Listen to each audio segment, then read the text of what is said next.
Hi, Derek. Just some of your thoughts on what it's going to take from your perspective, from the team's perspective, to get 3 points. Obviously, you've been competitive in games, but you need the 3 points. Yeah, I think it's just going to take a complete performance. We've been close in a couple of these recent games, and it's either the ball bouncing the opposite direction that we need it to and fall into players that are finishing against us. But just a complete performance and staying together, defending for 90 minutes, and really being dangerous when we attack and joining in numbers. What about first half of games? Do you think you need to be more aggressive or try to dictate things more beginning in the first half, or does that go against the grain of what you're trying to do? It really just kind of changes from playing at home, playing away. Obviously, playing away is a different challenge. Playing at home, you do want to be more aggressive in front foot because you got to be good at home. You have your fans behind you. So we're definitely looking to be a bit more aggressive and front footed this Saturday at home, especially on Legacy Night. So we're looking for that change. You touched on that legacy night. What do you know about the DC United legacy, or what is in your heart about that?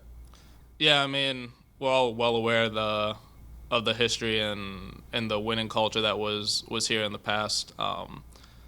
Obviously, we've moved away from that direction in recent years, but believe me, every single person in this building from top to bottom is extremely focused on getting us back to that point.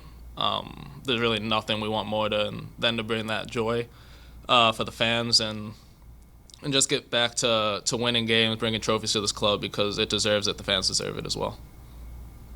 Well, this is something we talked about on the broadcast. What about the importance as you try to generate more than one goal? The importance of just getting bodies in the box. We've seen sometimes service kind of go wanting just because there's no one there, or just your thoughts on that.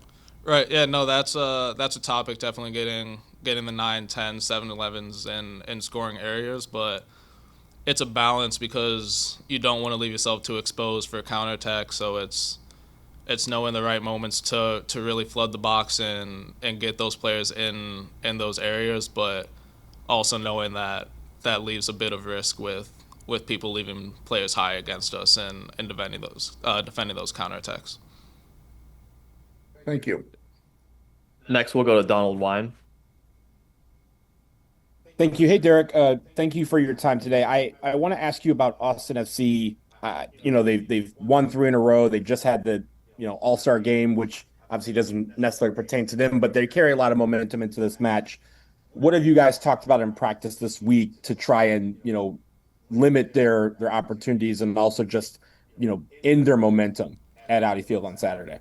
Yeah, no, we've looked a lot of how they're gonna defend against us, how they want to press, how they plan on kind of trapping us and where our free mans and where our outs are when building out and progressing the ball forward, but also how they want to manipulate our structure when they have the ball, how they want to space out, they want to create gaps that they can play into their tens and get balls in behind. So we've been highly focused on what they're good at and also just focusing on how we want to play, how we want to go about the game, and how we want to dictate things on Saturday. And piggybacking off of Dave's question about Legacy Night, a lot of times you have former players in and out of the facility, maybe talking to some of you. Uh, Tell us about maybe one interaction you may have had with a former DC United player that has, influenced you as you were, follow in their footsteps at the club. Yeah, in San Jose we had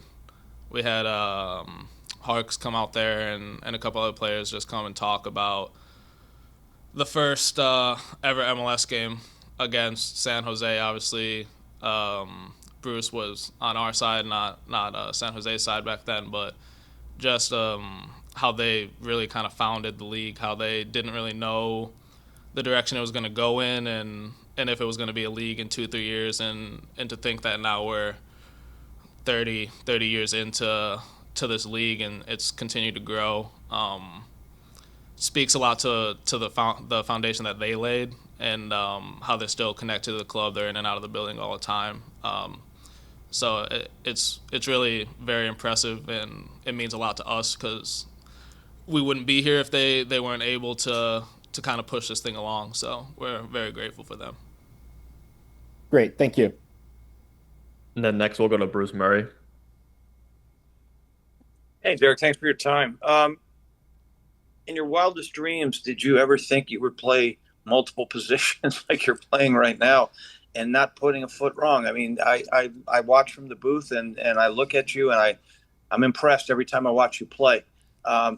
What do you attribute that to? Your college days when you played multiple positions, or is this a new thing? So to answer the first question, no, I didn't really think that this was going to be my my path from forward to winger to outside back. Wasn't in my bingo cards, but I think it kind of starts from my academy days. I was always on pressing teams, so it was all 11 players attack, all 11 players defend. So I was used to pressing. Then going to Georgetown, again, still a pressing team, but Georgetown was very team oriented. We wanted everyone to kind of know the jobs of each other player just in case you find yourself in that position, because we were fairly fluid on the ball. So just kind of paying attention to those details made this transition a lot smoother than it would have been if I just kind of went from forward to outside back. So I would say just kind of my whole soccer career has prepared me for this moment. And then a quick follow-up question. We talk about Dave and I interviewed all you guys in the preseason, and just just talk about how the devastation of when you guys don't get points and how you play this game for the fans.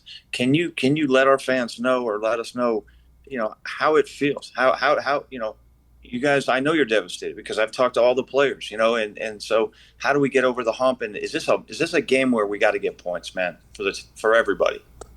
Yeah, no, it's absolutely a game that we need to get points. We've talked about it as essentially a must-win game for us. And listen, we feel it. You said devastated. That's the exact kind of feeling that all of us have. Like it does hurt that we feel like we're letting the fans down, or letting the club, the legacy that was in the past, we're letting all that down when we're not able to get wins, to put ourselves in positions to fight for high playoff spots or all of that. So we feel it. We're working every single day to really change what's been going on in the direction that we've been trending this season. And hopefully Saturday is the first step in the right direction that we want to go. Good luck on Saturday. Thank you. Thank you, Bruce. And then next we'll go to Dennis Gomez. Thank you, Derek. Just want to quickly ask about as far as playoffs hopes. Margin of error keeps getting lower game by game. How has been training like this week, and how's the locker room feeling towards this game? Yeah, it's been a good week of training. It's been intense, just preparing for Saturday. We've been away for a long time, so it's obviously nice to get back on our pitch and in front of our fans. And it's optimistic, to be fair. We know the past 3 games have been tight, 2-1 results that haven't fallen for us, but it's one bounce this way, one shot, one pass that if we make, we can change those results. So we know we have a very, very small margin of error the rest of this season, and we're just really focused on Saturday and starting off with 3 points. Thank you. Thank you, Derek. That's it from Zoom. Cool. Thanks, guys. Thanks so much.